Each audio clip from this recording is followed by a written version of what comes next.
ആനന്ദപുരത്ത് സഹോദരങ്ങൾ തമ്മിലുണ്ടായ തർക്കത്തിനിടെ അനുജനെ കൊലപ്പെടുത്തിയ ജ്യേഷ്ഠനെ പോലീസ് സാഹസികമായി പിടികൂടി. ആനന്ദപുരം സ്വദേശി 29 വയസ്സുള്ള യദുകൃഷ്ണനാണ് മരിച്ചത്.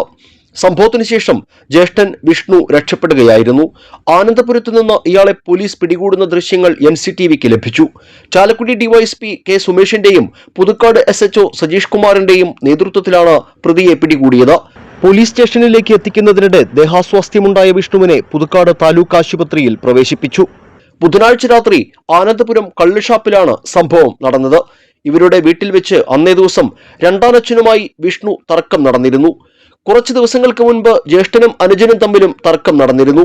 ഇതിന്റെ തുടർച്ചയായാണ് കഴിഞ്ഞ ദിവസം ഷാപ്പിൽ വെച്ച് വീണ്ടും തർക്കം ഉടലെടുത്തത്.